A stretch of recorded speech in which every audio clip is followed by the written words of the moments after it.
আজি অসম গণ পৰিষদৰ সভাপতি অতুল বৰা ডাঙৰীয়া আৰু অসম গণ পৰিষদৰ জ্যেষ্ঠ নেতা কেশৱ মহন্ত ডাঙৰীয়া, ভূপেন ৰয় ডাঙৰীয়া একেলগে আহি আমাৰ বিটিআৰত যিখিনি এজিপিৰ আঞ্চলিক কমিটি আছে, ডিষ্ট্ৰিক্ট কমিটি আছে, একেলগে আমি আলোচনা কৰিছোঁ আৰু আগন্তুক যি লোকসভা নিৰ্বাচন আহি আছে তাত তেখেতসকলে সৰ্বশক্তিৰে কাম কৰাৰ কাৰণে আজি সকলো একেলগে আলোচনা কৰি এটা সিদ্ধান্ত লোৱা হৈছে আৰু আগন্তুক যিটো লোকসভা ইয়াত বিভিন্ন ইস্যুৰ কথা আমাক সুধি আছে যে কোনটো ইস্যু হ'ব, কোনটো ইস্যু লৈ আগবাঢ়িব।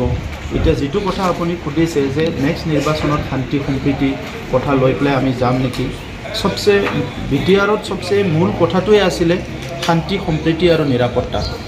আজিৰ পৰা 4 বছৰ আগলৈকে 3 বছৰ আগলৈকে মানুহে বিটিআৰ অঞ্চলত সদায় ভয়কে জীৱন যাপন কৰিব লগা হৈছিলে, এটা নিৰাপত্তাহীনতা সকলো অনুভৱ কৰিছিলে। কিন্তু আমাৰ চৰকাৰ অহাৰ পিছত প্ৰধানমন্ত্ৰী নৰেন্দ্ৰ মোদী ডাঙৰীয়াই 2020 চনৰ ফেব্ৰুৱাৰীত ভিজিট কৰাৰ পিছত অসমৰ মুখ্যমন্ত্ৰী ডাঙৰীয়া দায়িত্ব লোৱাৰ সময়ত এই 3টা বছৰ যিটো হৈ গ'ল, এই 3টা বছৰত বিটিআৰ অঞ্চলত কোনো ধৰণৰ হত্যা, হিংসা, ভাবুকি, ধন দাবী, জাতিগত সংঘৰ্ষ, ভাতৃগত সংঘৰ্ষ তেনেকুৱা একো পৰিৱেশ হোৱা নাই। ইয়াতে কিবা সৰু সুৰা ঘটনা হ'লে তাৎক্ষণিকভাৱে বিটিআৰ চৰকাৰ, অসমৰ মুখ্যমন্ত্ৰী ডক্টৰ হিমন্ত বিশ্ব শৰ্মা ডাঙৰীয়া একেলগে মিলি পেলাই সমাধান কৰা হৈছে। ইয়াত পুলিচ বহুত এক্টিভলি কাম কৰি আছে। গতিকে প্ৰথম কথাটোৱে হৈছে যে 35 লাখ মানুহ আজি বিটিআৰ অঞ্চলত যোনে নেকি দশকৰ পৰা দশক ধৰি অশান্তি, ভয় শংকাত আছিলে, তেখেতসকলে খুব শান্তি আৰু নিৰাপত্তাত আছে। চ' সেইটোৱে সবচে ডাঙৰ এটা ইস্যু বিটিআৰ অঞ্চলৰ কাৰণে। ছেকেণ্ড কথাটো হৈছে যে আগত যিখন চৰকাৰ আছিলে সেই চৰকাৰে দাদাগিৰি কৰি বিভিন্ন মদ, ভাং, জুৱা, মেলা, বিভিন্ন পৰিৱেশ, সামাজিক অস্থিৰতা এই অঞ্চলত চলি আছিলে। আমাৰ চৰকাৰ অহাৰ পিছত সামাজিক সুস্থিৰতা, বিভিন্ন জাতি জনগোষ্ঠীৰ মাজত বুজাবুজি, ভাল এটা মৰম, স্নেহ, বিশ্বাস আকৌ ঘূৰাই অনাত সক্ষম হৈছে। সকলোৰে ৰীতি নীতি, সংস্কৃতিবিলাক ভালকৈ প্ৰচলন হৈ আছে।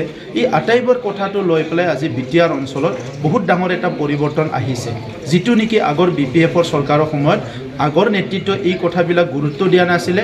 তেখেতসকলে নিজৰ ৰাজনীতিক মুনাফাৰ কাৰণে বিভিন্ন এই পৰিৱেশবিলাক তেখেতসকলে ইগন'ৰ কৰিছিলে বা তেখেতসকলে ফুৱেল কৰিছিলে। এতিয়াৰ সময়ত চাওক, আমি এইবিলাক কোনো হ'বলৈ দিয়া নাই। আৰু থাৰ্ড পইণ্টটো হৈছে গুড গভাৰ্নেন্স, যিটো সকলো বিচাৰিছিলে সুশাসন লাগে।